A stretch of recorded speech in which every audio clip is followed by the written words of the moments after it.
Uh, Quick tour of Everything Edible Landscaping headquarters. This is the calendar that I used, that I made, the 13-month calendar.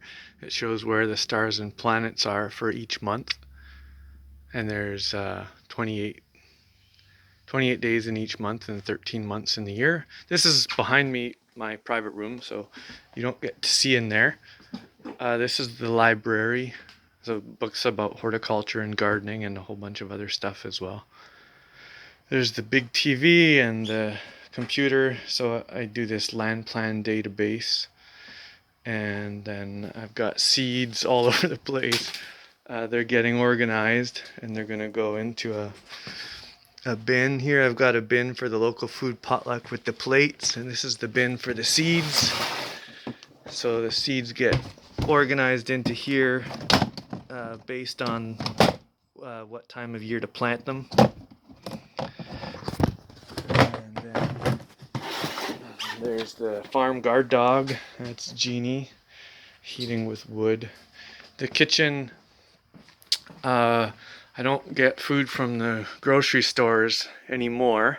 However, I shop at Costco for things that I could grow here, like hazelnuts and raisins.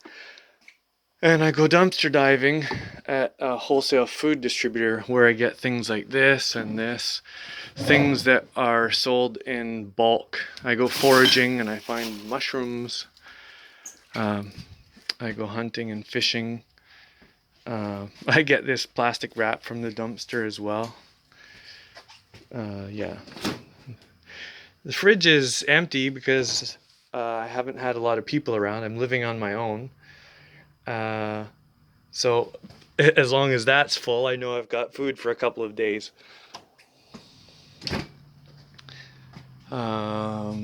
This is the indoor bathroom. There's a shower.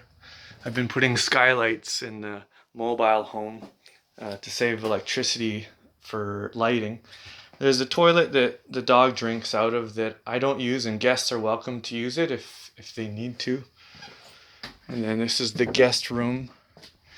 This mattress was dumpster dived out of some place that I won't name. Anyways, it won't be here. It's a futon. There's these sliding doors that I put into the mobile home.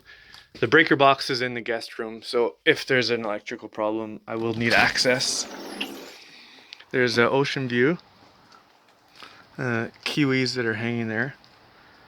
And you can see the shells that I've been using to outline the garden beds.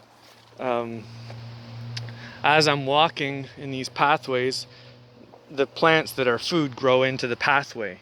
So that necessitates me to cut them. And since it's food, it's also part of lunch. So this is the vision of Everything Edible Landscaping, is that everything in the landscape is something that is getting in our way, and when it gets in our way, it's also feeding us. There's an outdoor kitchen and a gathering place with a fire pit. And there's a workshop. Inside the workshop, I've also started making kind of skylights. There's some drying racks for plants and herbs. I have a hide that is in the process. There's some things to make some music. Also another computer for land plan database or surfing the internet. There's a freezer and kind of a kitchen. Not allowed to be a kitchen in here. This stove does not work. If I can get it working, it'll be used outside. But right now it's being stored in here. There's a microwave. There's a sleeping space for 2 people up there. And there's a sleeping space for 1 person in here. This is the workshop where the bench is for fixing tools and storing tools.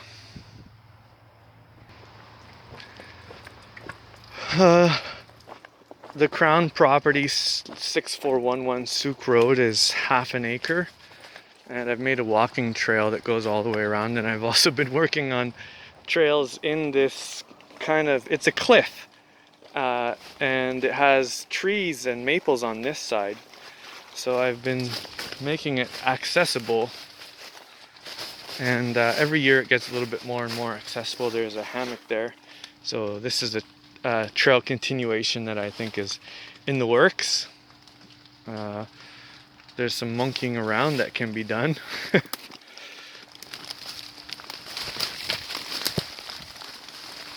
Because I spend a lot of time on the computer, it's hard on my body, so having the opportunity to come out here and walk around gets blood flowing and warms me up. This cliffside doesn't have any trees, so a big project is planting this side with trees, and there's a nursery full of plants in a couple different spots. This is a camping area for a couple of tents. There's some nursery plants. Here's some more. Those are plants that are in pots. There's lots of plants that are not in pots, and they're all edible, except for these ones. There's a few plants that I haven't pulled out because they haven't been replaced yet. This is a Midden site, and I have the archaeological impact assessment so people can learn about what it was like for people living here for thousands of years.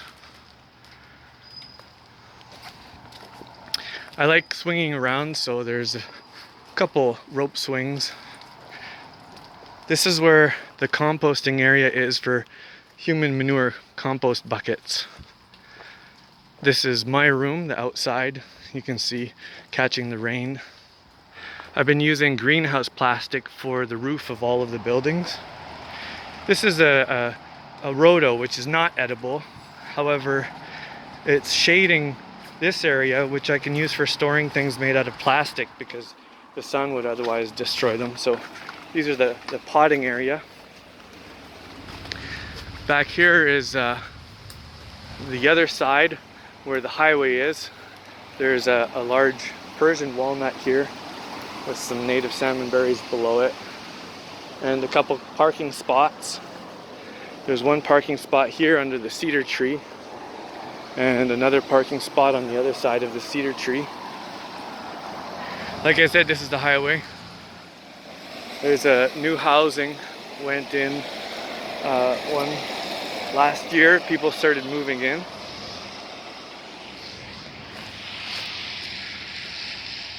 And